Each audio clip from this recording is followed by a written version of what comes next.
ये जो मैप में आपको देश दिखाई दे रहा है ये है जिबूती। अफ्रीका के उत्तर पूर्व में स्थित इस छोटे से देश का वर्ल्ड के जियोपॉलिटिक्स में काफी अहम रोल है, क्योंकि यहाँ पर दुनिया के सारे बड़े कंपनीज की मिलिट्री बेस है। जिबूती के अंदर देखें तो यहाँ आपको अमेरिका की मिलिट्री बेस मिलेगी, जो अफ्रीका में अमेरिका की इकलौती मिलिट्री बेस है। इतना ही नहीं, यहाँ फ्रांस के 2 मिलिट्री बेस है। फ्रांस के बिल्कुल पास जापान की भी मिलिट्री बेस है, जो कि किसी भी विदेशी जमीन पर जापान की इकलौती मिलिट्री बेस है। जापान के पूर्व में इटली की और समंदर के ठीक किनारे फ्रांस की दूसरी नेवल बेस है, और इसके बिल्कुल साथ में ही जर्मनी और स्पेन की भी मिलिट्री बेस है। और यूरोपियन बेस के बिल्कुल अपोजिट में चीन की एक बहुत बड़ी मिलिट्री बेस है। इसी तरह इंडियन, रशियन और सऊदी गवर्नमेंट भी जिबूती की सरकार के साथ मिलकर जिबूती में मिलिट्री बेस स्थापित करने के लिए डील्स कर रही हैं। देखा जाए तो जिबूती में दुनिया की सबसे ज्यादा मिलिट्री बेस है। तो सवाल ये उठता है कि आखिर जिबूती में क्या खास बात है कि दुनिया की सारी सुपर पावर यहाँ अपनी मिलिट्री बेस बना रही हैं। इस वीडियो में हम इसी सवाल के जवाब को तलाशने की कोशिश करेंगे।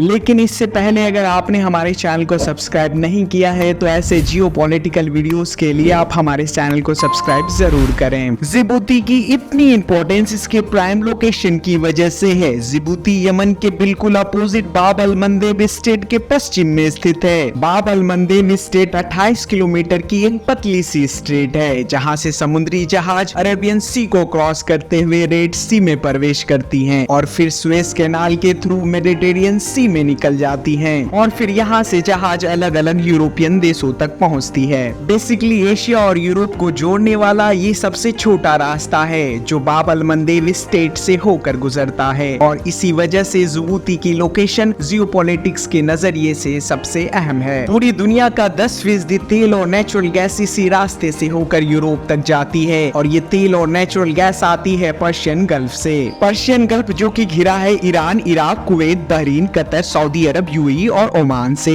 जहां पूरी दुनिया के सबसे बड़े गैस और तेल के भंडार हैं। दुनिया के 50% ऑयल और 40% गैस के रिजर्व इन्हीं देशों के पास हैं। इन्हीं कारणों से पर्शियन गल्फ जियोपॉलिटिक्स के नजरिए से 21वीं सदी की सबसे अहम लोकेशन में से एक है, क्योंकि इस एक जगह पर दुनिया की आधी से ज्यादा तेल और गैस के भंडार हैं। इन देशों में तेल और गैस के बड़े बड़े जहाजों को लोड किया जाता है। फिर ये जहाज मात्र 20 किलोमीटर चौड़ी स्ट्रेट ऑफ हॉर्मुज से होते हुए अरबियन सागर को क्रॉस करके एशिया के सारे बड़े देश जैसे India, China, south Korea, Japan तक जाती हैं। दूसरी तरफ ये नेचुरल रिजर्व अरेबियन सी से होते हुए बाब अल मंदेब स्ट्रेट को क्रॉस करके सुएज कैनाल के थ्रू यूरोपियन देशों तक पहुंचती हैं। वर्ल्ड रिपोर्ट के हिसाब से यूरोप का 20% कच्चा तेल और 24% गैस का आयात इसी बाब अल मंदेब स्टेट से होता है। इसलिए अगर ये स्टेट किसी वजह से ब्लॉक हो जाए तो यूरोपियन देशों में एनर्जी क्राइसिस बहुत तेजी से आएगी। अगर बाब अल मंदेब स्टेट ब्लॉक हो जाता है तो यूरोप को एशिया से कनेक्ट करने का मात्र एक ही रास्ता बचेगा, वो है केप ऑफ गुड होप। ये रास्ता न सिर्फ लंबा और टाइम कंज्यूमिंग है बल्कि खतरनाक भी है। मार्च 2021 में एवरग्रीन नाम का एक जहाज 4 दिन तक सुएज कैनाल में फंसी रह गई थी, जिससे वर्ल्ड इकोनॉमी को लगभग $10 बिलियन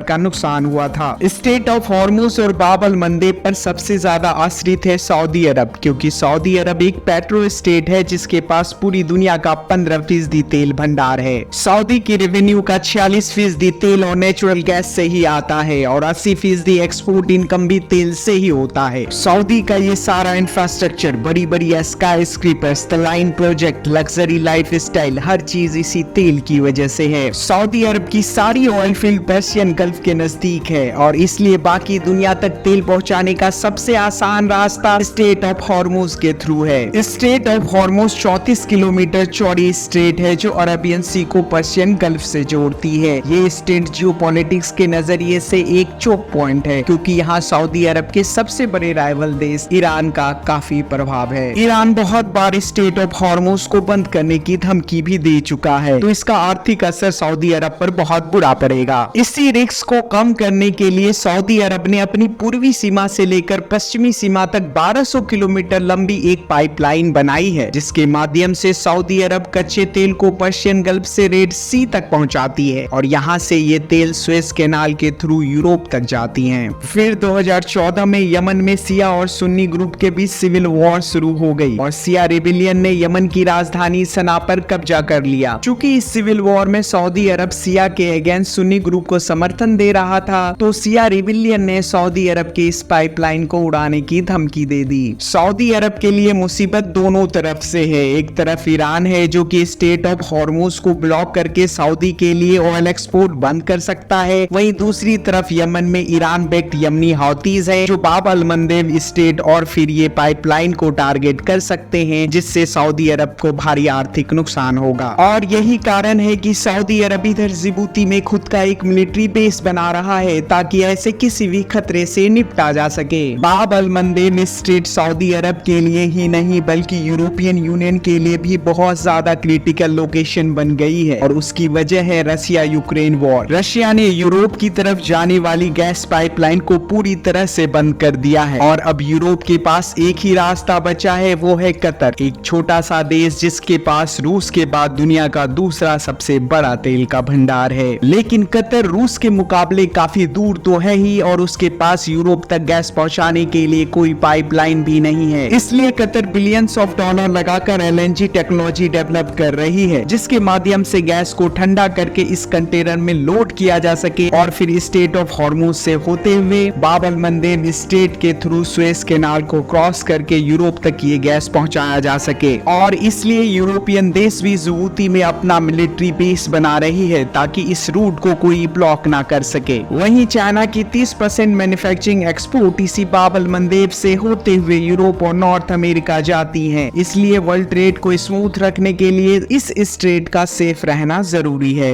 मिडिल ईस्टर्न कंट्री इस स्ट्रेट को इसलिए सेफ रखना चाहते हैं ताकि उनका सारा तेल और गैस स्मूथली यूरोपियन देशों तक पहुंचाया जा सके। चाइना के लिए ये रूट इसलिए महत्वपूर्ण है क्योंकि उनकी मेजॉरिटी एक्सपोर्ट इसी रास्ते से होकर जाती है। इन्हीं एक्सपोर्ट पर चाइना की इकोनॉमी आश्रित है। अमेरिका यहाँ मिलिट्री बेस इसलिए बना रहा है ताकि वे सारी ग्लोबल ट्रेड पर नजर रख सके। चीन या उनके राइवल देश ईरान और रूस इस रूट पर कंप्लीट कंट्रोल ना स्थापित कर लें। इतने सारे देशों के मिलिट्री बेस जिबूती में होने की एक वजह ये भी है कि ये एरिया काफी खतरनाक और अनस्टेबल है। इस स्टेट के एक तरफ यमन है जहां एक दशक से सिविल वॉर चल रही है, दूसरी तरफ इट्रिया, इथोपिया और सोमालिया जैसी अफ्रीकन देश है जहां लॉ एंड ऑर्डर की स्थिति बहुत गंभीर है। इसमें से सबसे खतरनाक है सोमालियन पायरेट्स जो आए दिन जहाजों पर हमला करते हैं और कई बार वो जहाजों को लूटने में कामयाब भी हो जाते हैं। इसी कारण से सारे देशों ने इस बात पे सहमति दी है कि इस क्षेत्र में मिलिट्री बेस होनी चाहिए ताकि वैश्विक व्यापार बिना किसी बाधा के चलता रहे। और इस क्षेत्र में मिलिट्री बेस बनाने के लिए जिबूती से अच्छा कोई और देश नहीं। जिबूती पूरे अफ्रीकन रीजन में सबसे स्टेबल देश है। साथ ही इस देश की अफ्रीकन रीजन में काफी इंपॉर्टेंस है क्योंकि जिबूती के दक्षिण पश्चिम में अफ्रीका की सबसे बड़ी आबादी वाला देश इथोपिया है जो एक लैंडलॉक्ड देश है। उसके पास इंपोर्ट एक्सपोर्ट करने के लिए जिबूती के अलावा कोई और ऑप्शन नहीं, इसलिए जिबूती पूरे अफ्रीकन कॉन्टिनेंट में बहुत प्रभाव रखता है। जिबूती एक परफेक्ट एग्जाम्पल है कि अगर देशों के बीच कॉपरेशन हो तो वहाँ के लोग बहुत तेजी से तरक्की कर सकते हैं। एशियन रीजन में अफगानिस्तान, पाकिस्तान, इंडिया दुनिया के क्रॉस रोड पर लोकेटेड है जो नॉर्थ को साउथ से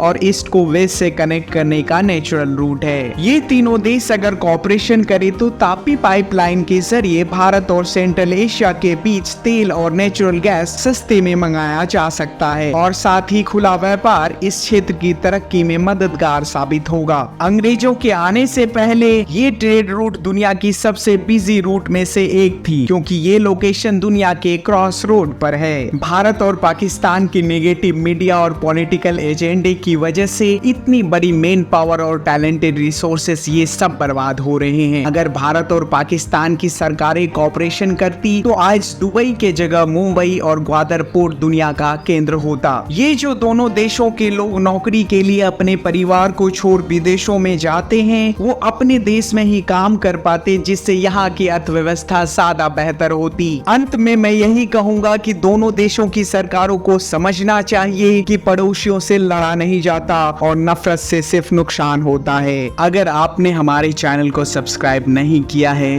तो जरूर कर लें। धन्यवाद।